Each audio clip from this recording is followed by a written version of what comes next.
ever hear hold my beer and watch this?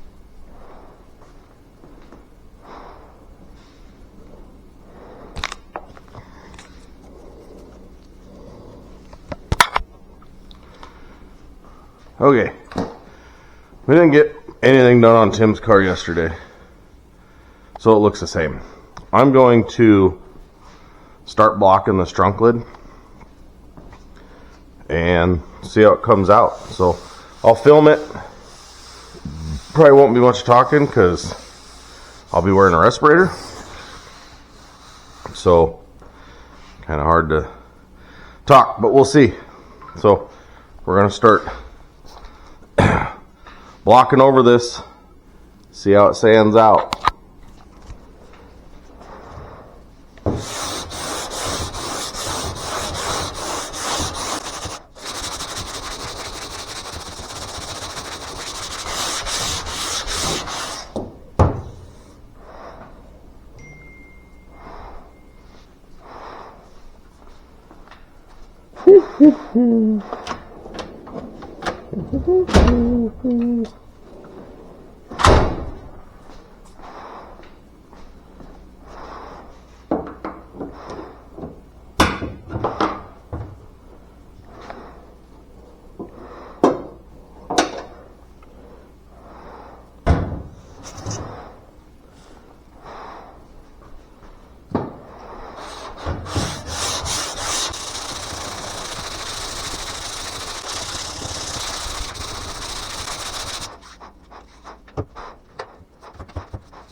Super close.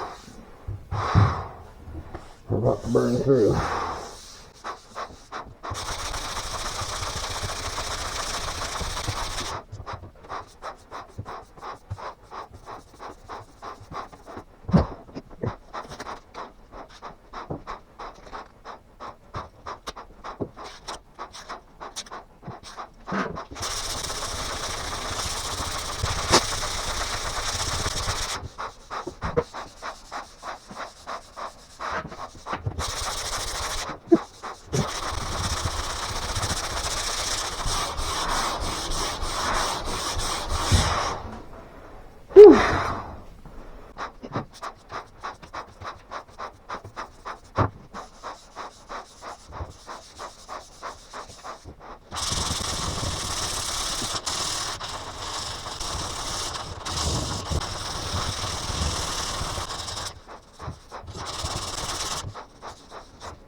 A little bitty spot.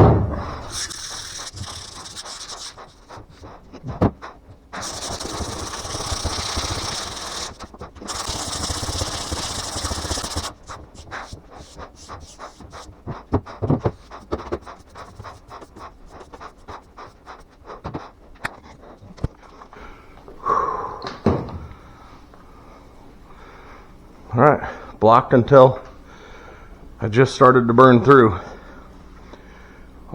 I know we talked about blocking this and going to urethane. This might get polyester one more time. We will see. She's pretty good now though. 3 coats of urethane will probably do it. We'll see how the other half blocks out.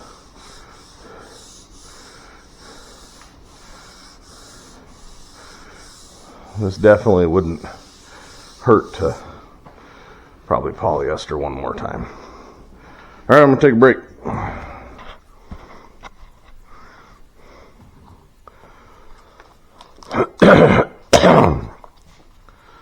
Okay, as I said before, this half is blocked. She's pretty good.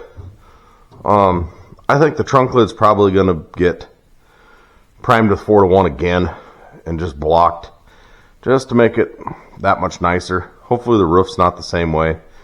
If the roof is the same way, we might just reprime the whole car in 4-to-1 again.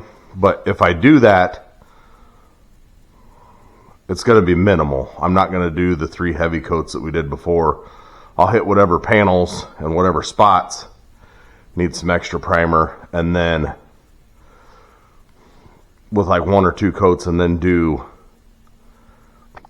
2 coats over just everything else, and then start sanding again.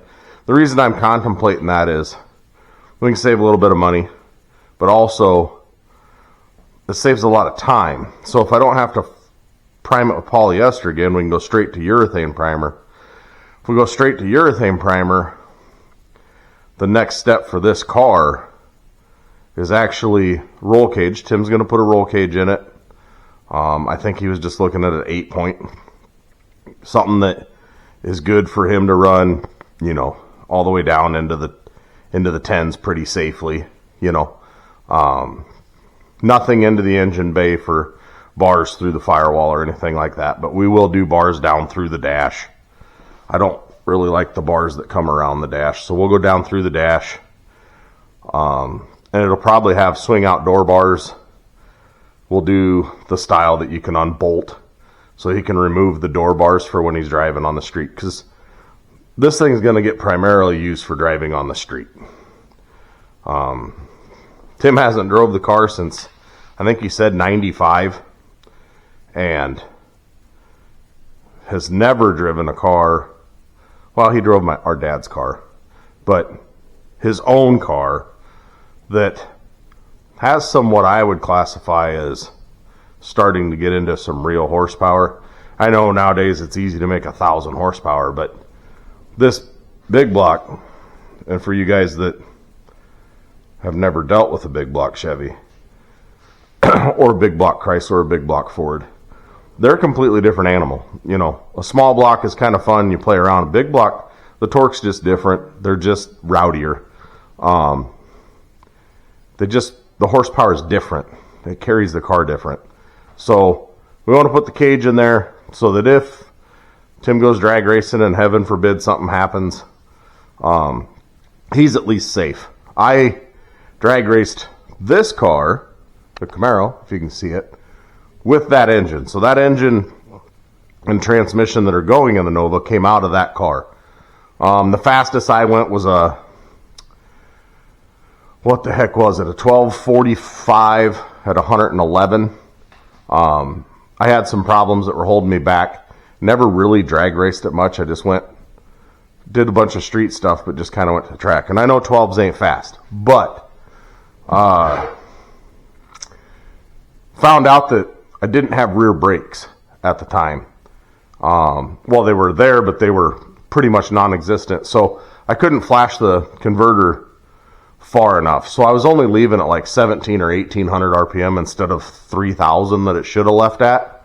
Because it's non-trans brake, you know, all that. It's just a nicely built transmission. So that'll be corrected in Tim's car because all the brakes will be gone through. Everything will be new with the lines and everything. So we should be able to flash that converter 2800, $3,000, somewhere in there. Which is going to make the car leave a whole lot harder. And I only had a 373 gear in the Camaro.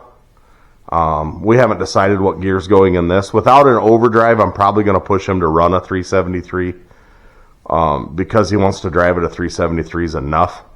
That car's got 373 gears in it with just a small block, and it's a heavy car, but it's still 3,000 RPM down the highway, which is less than ideal.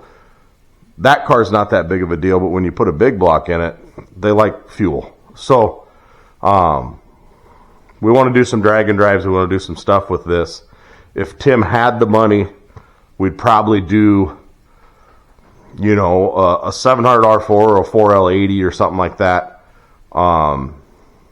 or put a gear vendor in it. Because my plan is, we read about all this stuff, but the way I've got the chassis already set up for the Camaro is, my plan is to do a Turbo 400 with a gear vendor on it, just because, I don't know, I'm building it to still be kind of an old school race car, even though it's got some modern stuff in it. Who knows? I might change my mind and wish I put a 4L80 in it, but I don't really want to cut the floors up for anything, and I don't know.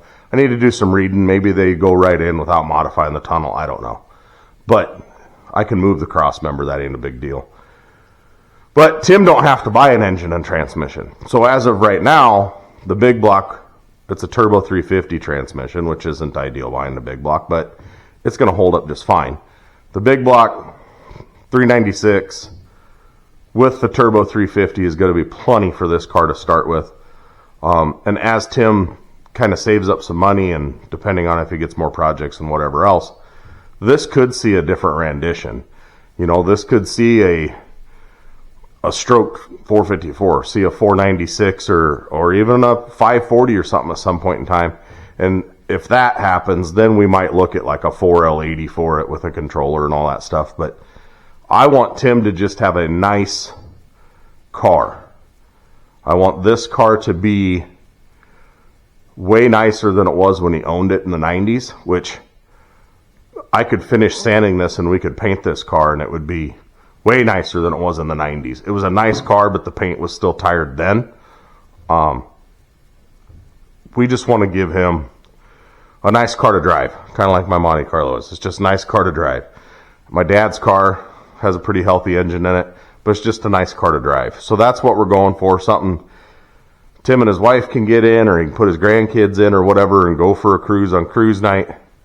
The roll cage really isn't needed, but if it does what it should, this thing should run 1170s, 1180s, where he's not going to really need that cage yet, but we're not going to want to pull the interior later to put a cage in it. It's not that big of a deal to pull a motor and tranny and put a motor and tranny in it later. So this is just a street car. I know to everybody 1,000 horsepower is where a race car starts, and those ain't even race cars. You got to have 2,000 or 2,500 horsepower. Well, we're just normal people. So this is going to be as race car as Tim's ever had, and should be a lot of fun. It's going to get those wheels on it. They already fit. We've already seen it under it. It needs new front tires. The rears will probably need to be replaced, but we'll probably run them to start with because, he gets it put together. He's probably going to do burnouts. So he might as well finish those off, and we'll put a new set of drag radials. But he does have a 9-inch that we got to work on fitting into it. It needs axles. It needs third member.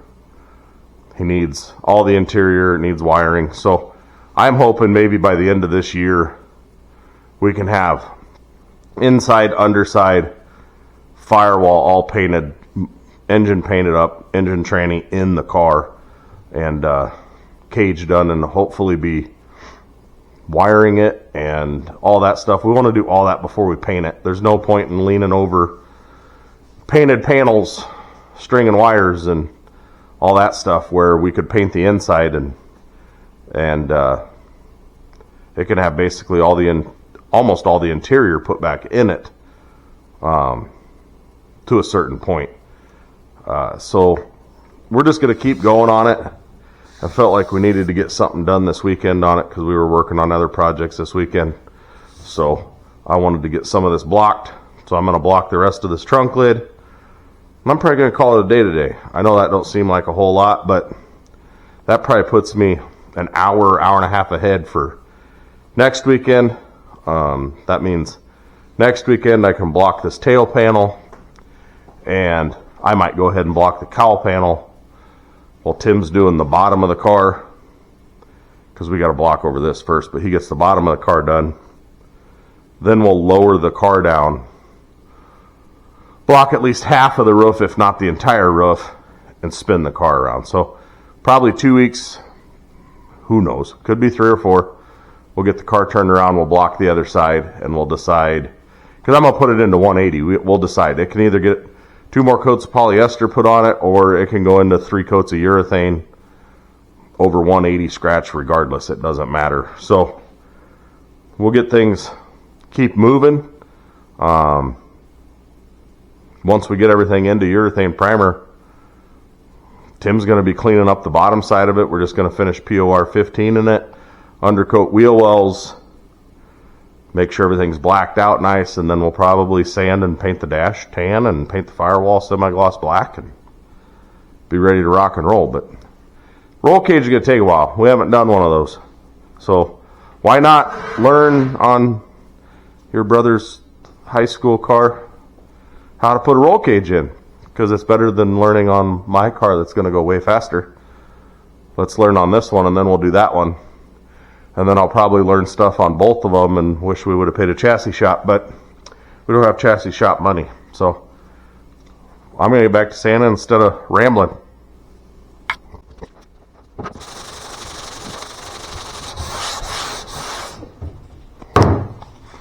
I got one more thing to say. I said, this trunk lid's pretty straight. We went into primer, and everybody's probably going to watch this and go, don't look anything remotely close to straight. Look at all that. Well, this is the lines from spraying primer, okay? Every one of these. That's the overlap of spraying primer.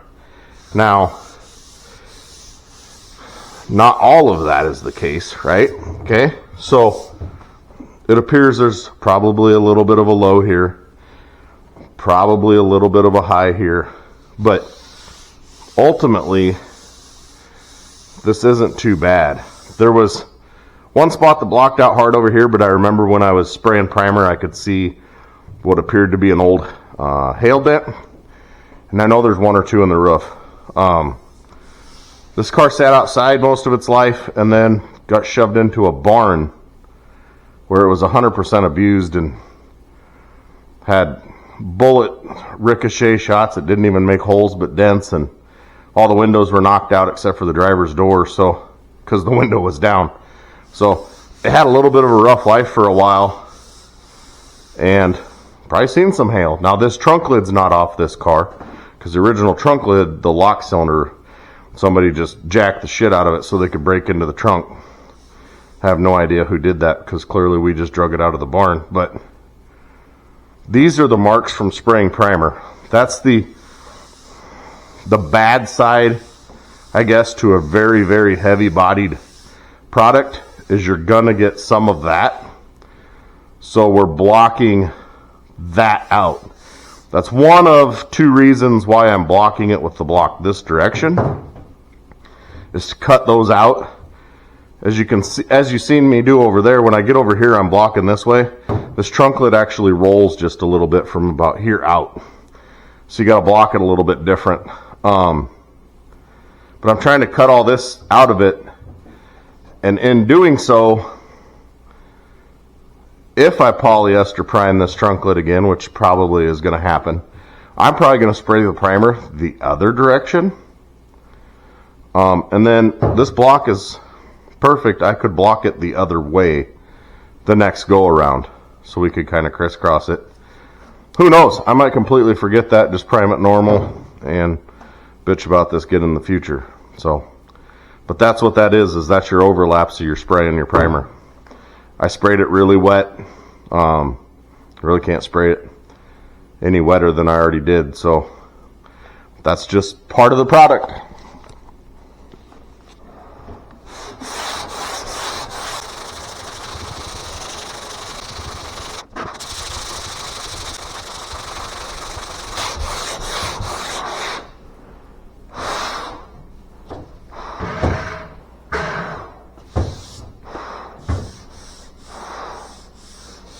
Definitely has a low right here. We'll see if that blocks out or not. If it don't, it don't. Remember, I didn't want to coat the whole trunk lid in filler. So, whereas we had filler here, could have been how I sanded the filler, right? We'll see. It's not that bad.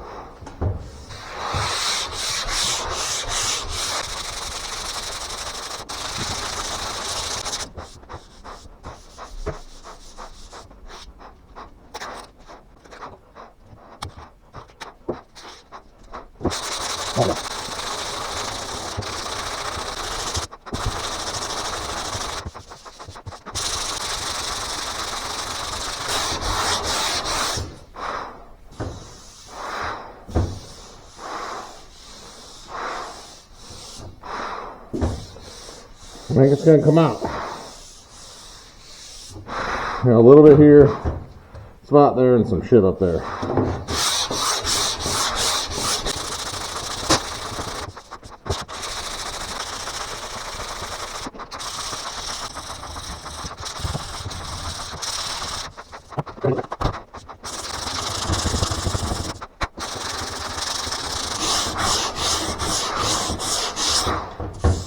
There it is. Hit metal. Just boom, that quick.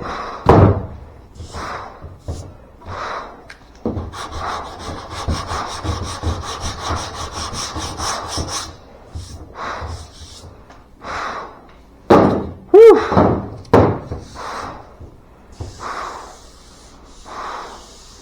That's the peak. So that's expected.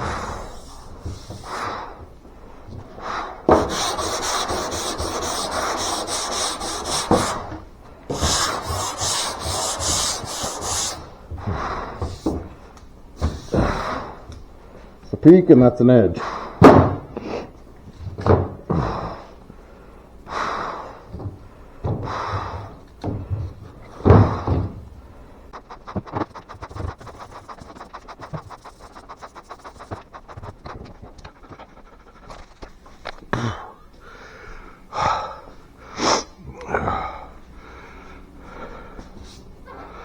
Here, I'll show you what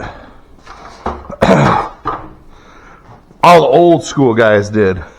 As much old school as I am, I'm very much new school compared to the old school guys. Back when I was younger, which I know I'm not that old, but I was taught by some guys, some older guys in the industry. And what they did when you got done blocking a panel was you wet it with wax and grease remover and looked at it. See if it was straight, right? Now, mind you, back then we didn't have the products we have now. So I'm going to say 95% of what we thought was straight back in the day wasn't that straight.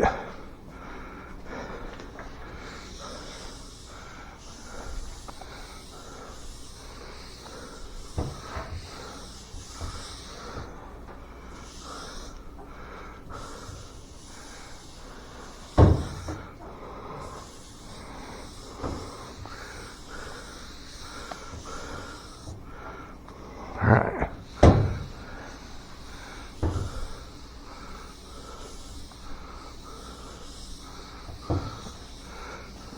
Everybody always looked across it in the shine. I don't know if it'll pick it up on the camera for you. But you followed that light, okay? So that light across. That light across. She looks pretty flat.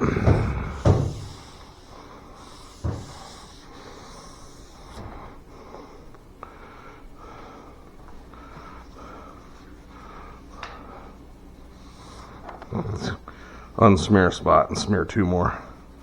That's typical for me.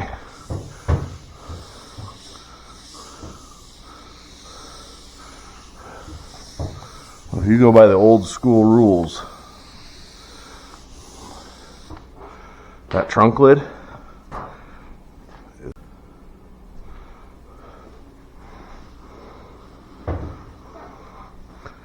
and that camera died.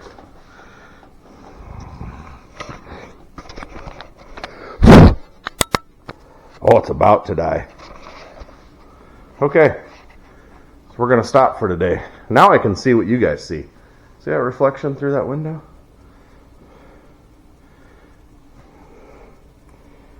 You see anything in that?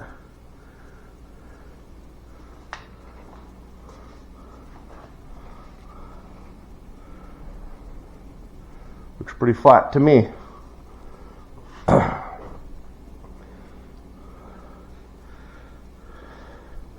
Not too bad for a couple brothers out in the garage. Have a good evening, guys. Something's about to happen that you don't want to miss.